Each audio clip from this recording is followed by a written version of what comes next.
What's going on, everybody? Welcome back to the channel. My name is Dr. Vincent Esposito, and today we're going to be talking about anxiety and depression and gut health and how they are related. So we'll hop into that in a second. If you haven't already, please like and subscribe to the channel below. Coming out with videos every week: nutrition, health, wellness, longevity, plant-based recipes, gut health. You can find the information here, but without further ado, let's hop right into the video. So the first thing I wanted to say here before we really get into it is, if you happen to have anxiety and depression, please don't try to mask symptoms. Instead, talk about it with the healthcare professional you're working with and try to find the underlying root cause, as this will go a very long way in terms of fixing the issue going forward. So let's talk about how these are related. So I did a video earlier on the gut-brain connection, and I will link that above here. And that'll kind of give you some kind of background work as to how these things might be related and why there is interplay between the brain and the gut. But just as a synopsis, the gut is referred to as the second brain. So there is actually a mesh of neurons, so nerve cells that coat the lining of your gut. And it's estimated that somewhere as many as up to 90% of these are in direct contact with the central nervous system and our brain. That means that these nerves are sending and receiving messages from the brain directly, and this obviously can influence a variety of things associated with the gut and the brain. And this connection is slowly being researched more and more to identify that that gut health can be very influential on mood, anxiety, and depression. So that means if there is a gut issue, it could be the driver of your anxiety and depression. And it's really important to find out what the root cause is that could be causing the gut issue. These could be things like an H. pylori infections, a candida infection, some other microbial imbalance or overgrowth, so things like SIBO. It could be due to low stomach acid levels, low pancreatic enzyme levels, slow release of bile or not enough release of bile, or it could be leaky gut. And again, these can cause a lot of the symptoms associated with anxiety and depression, including fatigue, insomnia, restlessness, irritability, loss of motivation, skin issues or autoimmune type reactions, and digestive issues along with that anxiety and depression. Another potential driver here could actually be either Hashimoto's or some sort of other thyroid disease. Now, the thyroid gland is essentially the gas pedal of the body.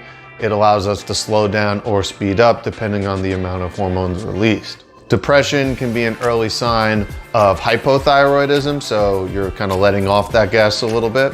While anxiety, on the other hand, can be an early sign of hyperthyroidism or an overactive thyroid gland. So the thyroid and the gut are responsible for producing things like serotonin, norepinephrine, and GABA, and these hormones are responsible for controlling and satisfaction levels along with a variety of other things. But imbalances in the thyroid can actually lead to imbalances in these neurotransmitters released, which again could be the driver of that anxiety and depression. So the next potential sign could be some sort of adrenal axis dysfunction. So this is your HPA axis, your hypothalamic pituitary adrenal axis. So under normal conditions, this feedback loop is controlled by a bunch of negative feedback. So when there is too much of your end product released, so in this case, it's usually cortisol, this brings negative feedback loops to the other glands to release the production of precursor hormones. However, problems can arise once these negative feedback loops are compromised, and then you can get the release of excess cortisol and other downstream hormones. And again, these are things like your steroid hormones, so these also include things like your sex hormones. So it's really a priority to maintain homeostasis and the regularity of these feedback loops, as they could lead to issues. For example, if we are repeatedly exposed to stressors, if we're consuming poor diet, if we're not getting enough sleep, if we have too much stress in our overall lives, if we're not physically active enough, these are all stressors that can wear out this HPA axis. And once this begins to malfunction, our cortisol levels are chronically high, and this could lead to a variety of different health issues. So it's really important we support this HPA axis as best we can. The reason being, if this happens long term, it can lead to adrenal fatigue and an inability to produce necessary amounts of cortisol when we need to. And this can lead to things like anxiety and depression, brain fog, again, fatigue, irritability, muscle pains, and an inability to gain or lose weight. The next big driver could be autoimmune diseases. So again, this links back to the gut. So if there is intestinal permeability or leaky gut, this can be a driver for many different autoimmune type reactions. The reason being, and I've done a video on this before, is most of our immune system is located right around that gut lining. So when the gut lining is compromised, it can lead to a hyperactive immune system.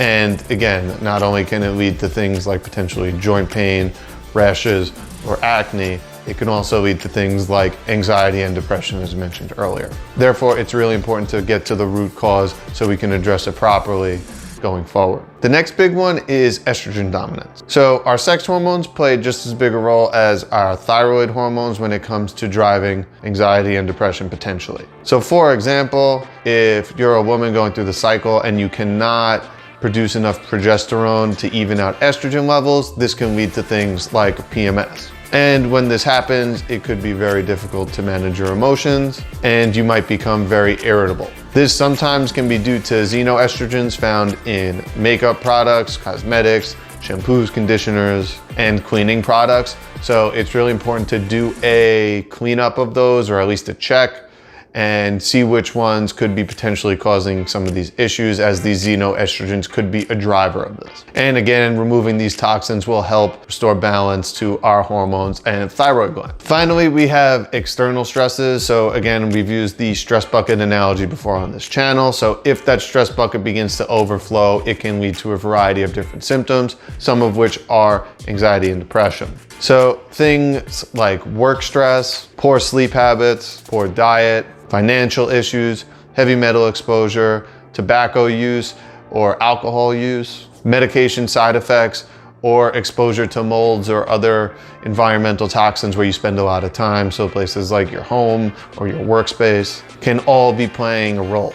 And it's really important to kind of take a step back and find what might be the driver of the anxiety and depression. So I hope you enjoyed this video. If you did, please like and subscribe below. Happy to kind of engage in the comments and have a conversation below. So if you do, let's chat down there. I'll be happy to answer any questions I can. And until next time, take care, guys.